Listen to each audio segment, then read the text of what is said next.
नमस्कार, मेरा नाम है डॉक्टर पुरु धवन और आज इस वीडियो में हम बात करने वाले हैं कॉन्स्टिपेशन के बारे में, यानी कब्ज़ के बारे में। अब जो कब्ज़ है वो किडनी फेलियर से कोई रिलेशनशिप नहीं है। लोगों को कई-कई सालों से कब्ज़ बनी हुई होती है, वो सॉल्व नहीं हो पा रही होती।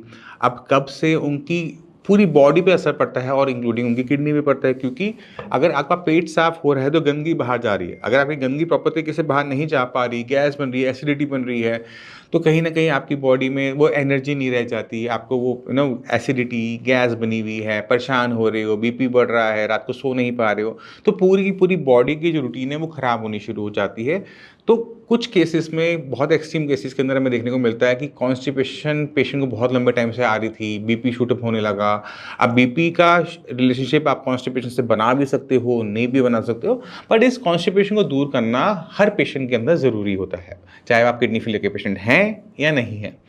अब अक्सर कॉन्स्टिपेशन की बात होती है तो पेशेंट जाता है, क्या कहता है, डॉक्टर साहब कॉन्स्टिपेशन है, दवाई डाल दो, है ना? हमेशा हमारी यही अप्रोच होती है, जो कि सही नहीं है। आपको समझना ये पड़ेगा कि हमारे बॉडी के अंदर मल बनता कैसे है। हम जो खाना खाते हैं उसमें कुछ चीज़ें ऐसी होती हैं जो बॉडी एब्जॉर्ब कर जाती है, उसका मल नहीं बनता है। ठीक है? अगर आप दूध पी रहे हो तो मल बहुत ज़्यादा नहीं बनेगा, एग्स खा रहे हो बहुत ज़्यादा मल नहीं बनता है। कुछ चीज़ें ऐसी होती हैं कि जो पूरा का पूरा स्टूल फॉर्मेशन कर देता है। जैसे अगर मैं मान लो मैं एक गाजर खाऊँगा, तो गाजर पूरी की पूरी ऑलमोस्ट बाहर आती है।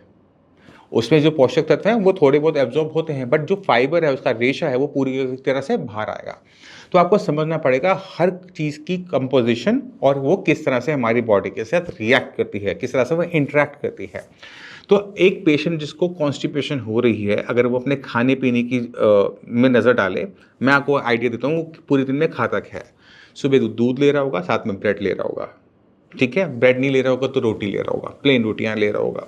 दोपहर में वो दाल-चावल ले रहा होगा, रात को दोबारा से वो घिया, तोरी, टिंडे की सब्ज़ी और साथ में वो रोटी ले रहा होगा। अगर आपकी डाइट ये है, तो आपको कॉन्स्टिपेशन बननी ही बननी है, क्योंकि ये नॉर्मल खाना है, सब खाते हैं। कुछ को कॉन्स्टिपेशन होती है, कुछ को कॉन्स्टिपेशन नहीं होती। अब इसमें कॉन्स्टिपेशन क्यों हो रही है, ये आपने दिमाग नहीं चलाया होगा। मैं आपको समझाता हूँ क्यों। क्योंकि इसके अंदर वेजिटेबल्स थी ही नहीं। सुबह आपने क्या खाया, ब्रेड, या फिर आपने ली रोटी, साथ में लिया आपने थोड़ा-सा दूध। दोपहर में खाया आपने दाल-चावल। ना दाल के अंदर हमारे कोई वेजिटेबल्स थी, ना चावल के अंदर हमारे को किसी टाइप की फाइबर था। उसके बाद रात को हमने दोबारा से रोटी खाई, साथ में हमने सब्ज़ी कौन-सी खाई, सब्ज़ी वो खाई जिसके अंदर जो फाइबर होता है वो बहुत थोड़ा होता है और वो सॉल्युबल होता है। तो बल्क फॉर्मेशन हो नहीं पाती स्टूल की, जिसकी वजह से पेशेंट को एक्स्ट्रा कॉन्स्टिपेशन बनी रहती है। तो हम क्या करेंगे कि सबसे पहले अपने खाने को चेंज करेंगे और खाने के अंदर जो रेशे की मात्रा है इनसॉल्युबल फाइबर की, वो लेके जाएँगे, जो कि स्टूल फॉर्मेशन करने में हेल्प करेगा। ठीक है? क्योंकि अगर मल बहुत ज़्यादा बन नहीं रहा ना, तो निकलता भी नहीं है, क्योंकि आप जो रोटी खाते हो इतने से पेड़ की बनती है, राइट? पेट में जाके वो इतना सा हो जाता है। दिन में अगर आप 6 रोटियाँ भी खा रहे हो ना, 8 रोटियाँ भी खा रहे हो, तो कितना सा बना? इतना सा मल बना। अब वो पूरा बाहर तो आएगा नहीं, थोड़ा सा भी अंदर रह गया, गैस बनाता रहेगा। तो आपने फॉर्मेशन करनी है अच्छी खासी। तो आपका जो इनपुट होना चाहिए, वो अच्छा होना चाहिए। तो आप सुबह अपने वेजिटेबल्स का रखो ध्यान कि ब्रेकफ़ास्ट में वेजिटेबल्स आपकी साथ में होनी चाहिए। आप ब्रेड खा रहे हो, मना नहीं है, बट साथ में बीन्स हैं, पीज़ हैं, कैरेट है, इसको अपने साइड्स में ज़रूर रखो। इसको अपने सैंडविचेस इसके आप बनवाओ, जो मर्ज़ी करो, चाहे आप इसका पराठा बना के खाओ, स्टफिंग करके खाओ। अक्सर मैं किडनी फेलियर पेशेंट को बोलता हूँ कि आप खाना खाओ, स्टफ़ रोटी खाओ, क्यों डॉक्टर साहब इसको हम तलेंगे नहीं क्या? बिल्कुल नहीं तलना। एक किडनी फेलियर पेशेंट को जब वो अपनी स्टफ़ रोटी या स्टफ़ वो पराठा बनाते हैं, उसको किसी भी तरीके से तलना नहीं होता तवे पे। उतरने के बाद जो थोड़ा-सा घी, मक्खन जो लेना है वो लो। बट आपने खाना ज़रूर खाना है, आपने मिस नहीं करना, क्योंकि अगर आपकी बॉडी में वीकनेस आनी शुरू हो गई, तो ये किडनी तो चली गई है, खराब हो ही रही है, बॉडी भी खराब होनी शुरू हो जाएगी, वेट लॉस करना स्टार्ट कर दोगे और उसके बाद जो डायलिसिस का रास्ता है वो भी बंद हो जाता है, जो ट्रांसप्लांट का रास्ता है वो भी बंद हो जाता है। तो किडनी को बचाने के चक्कर में कभी भी अपनी बॉडी की ताकत की, हेल्थ की आहुतियाँ नहीं देनी चाहिए। आप अपनी बॉडी को जब आप ताकत देते हो, आपकी किडनी को ताकत मिलती है, किडनी को ताकत मिलती है, किडनी काम अच्छा करती है, किडनी काम अच्छा करती है, किडनी यूरिया को बाहर निकाल देती है। तो दोनों तरीके हैं ना, तो आप अच्छे तरीके से चलो, खराब तरीके से मत चलो जहाँ पर आपको लॉन्ग टर्म के अंदर नुकसान हो। तो आपने जो स्टफ़ पराठा आप खा रहे हो, सो कॉल्ड पराठा, पराठा वो होता नहीं, वो स्टफ़ रोटी ही होती है। तंदूरी पराठा आप उसे कुछ लोग कहते हैं, पंजाबी लोग कहते हैं। तो उसके ऊपर हल्की मात्रा में घी, मक्खन रखकर खाया जा सकता है, और कितना खाया जा सकता है, जितना आपका मन करे, क्योंकि वो फ्राइड तो बिल्कुल भी नहीं है।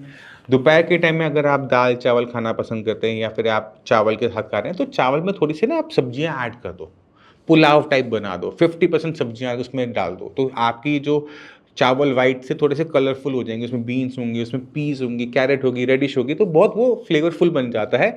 उसको आप किसी भी वेजिटेबल के साथ, किसी भी दाल के साथ अगर आपको अलाउड है तो आप उसको ले सकते हैं। इसी के साथ अगर आप रात की बात करते हैं तो रात को भी आपने खाली पेट नहीं सोना। कुछ पेशेंट में हम क्या देखते हैं कि वो दिन में से 2 बार खाना खाते हैं, इसलिए उनको भी कॉन्स्टिपेशन बनी रहती है। आपने खाना तीनों टाइम खाना है, तो रात का खाना आपने मिस नहीं करना है, क्योंकि अगर रात को आप खाना अच्छे से खाओगे तो आपको नींद अच्छी आएगी, ठीक है? और आप आराम से अपनी बॉडी में एनर्जी भी बनी रहेगी और आप अपने सारे काम कर पाओगे। तो रात को खाना खाना है, दोबारा से हम क्या करेंगे, गाजर में गूँथी हुई आटे में सब्जी खा लेंगे साथ में, या फिर हम मूली की रोटी जो बनती है, मूली को कद्दूकस करके उसमें आटा गूँथ के वो बनती है। इसी तरह से दाल है अपनी, या फिर दाल के साथ आपने थोड़े से बीन्स होती हैं, बीन्स लोग बहुत कम खाते हैं, उसको ऐड कर सकते हैं, क्योंकि ये रिच इन फाइबर है। तो आप ये खाओगे, फाइबर डाइजेस्ट नहीं होने वाला, फाइबर बाहर ही आने वाला है, बट वो क्या करता है, स्टूल को बना देता है। अच्छी मात्रा में जब मल बनता है तो सुबह आपका पूरा का पूरा साफ हो पाता है। जब आपका मल बन ही थोड़ा सा रहा है, अब बॉडी से क्या निकालेगी, वो निकल ही नहीं पाता है और आपको कॉन्स्टिपेशन बनी रहती है। फिर वो गैस, एसिडिटी, सिरदर्द, घबराहट सब कुछ बनाती है। तो आप खाने पे जोर दो, खाने के अंदर इनसॉल्युबल फाइबर की मात्रा बढ़ाओ, क्योंकि जब भी आप सब्जियां खाते हो तो विटामिन मिनरल्स बॉडी में अच्छी मात्रा में जा रहे होते हैं, आपको ताकत भी मिलती है, पेट भी साफ होता है, बॉडी भी एक्टिव रहती है, पूरे दिन एनर्जी भी बनी रहती है और किसी टाइप की वीकनेस नहीं आती। और वेजिटेबल खाने से किडनी को कोई नुकसान होता भी नहीं है और ये हमें हेल्प करता है किडनी को डाउन करने में, यूरिया को डाउन करने में, क्योंकि बॉडी के अंदर वेस्ट मटेरियल अब टिकता ही नहीं है। गंदगी है ना, मल भी तो गंदगी है, अब वो गंदगी हमारी ढंग से निकल रही है, साफ़ हो रही है, अपने आप हो रही है, बहुत अच्छी बात है। क्यों हमें दवाइयाँ खानी है, क्यों अननेसेसरी हमने अपने सिस्टम पर लोड डालना, क्योंकि कुछ भी आप अननेसेसरी अपनी बॉडी में डालोगे, किडनी ख़राब है तो किडनी को नुकसान होने की पूरी पूरी संभावना है। अक्सर लोग ना नमक वाले चूरन खाते रहते हैं, आपने नमक वाला चूरन नहीं खाना पेट साफ करने के लिए, बट उसमें नमक होता है। जब आप इसे टेस्ट करेंगे आपको समझ में आ जाएगा इसमें नमक है। आपने इसका बिल्कुल इंटेक नहीं करना, क्योंकि जितना नमक आप लोगे, चाहे उसमें सफ़ेद नमक नहीं है, काला नमक है, नवसादर है, वो बीपी को शूट अप करवाता है। जब वो बीपी को शूट अप करवाता है तो बीपी से आपके किडनी को नुकसान होना शुरू हो जाता है। तो इन चीज़ों को आपने ध्यान रखना है कि आपने अपनी बॉडी के अंदर किसी भी टाइप की, चाहे वो आयुर्वेदिक हो, चाहे वो एलोपैथिक हो, चाहे वो होम्योपैथिक हो, अननेसेसरी मेडिसिन को लैंड नहीं करवाना होता। अगर आप इन चीज़ों का ध्यान रख लेते हैं ना, आपको कॉन्स्टिपेशन होती है ना कॉन्स्टिपेशन की मेडिसिन लेनी पड़ती है, आपकी बॉडी पहले से बेटर फंक्शन करना स्टार्ट करती है, क्योंकि छोटी छोटी जो दिक्कतें चल रही है वो खत्म हो जाती है। मैं उम्मीद करता हूँ इस वीडियो से आप समझ गए होंगे कि कॉन्स्टिपेशन को दूर करने के लिए डॉक्टर पुरु क्या एडवाइस करते हैं। आपको अच्छी लगे तो प्लीज़ फॉलो कीजिएगा, और कोई भी डाउट रह जाए तो मैं आप आके भी मिल सकते हो, डॉक्टर की पूरी टीम है, उनसे भी बात कर सकते हो। इसी के साथ आपसे भी मैं चलने की आगे चाहूँगा। मिलते हैं अगली वीडियो में, तब तक के लिए नमस्कार।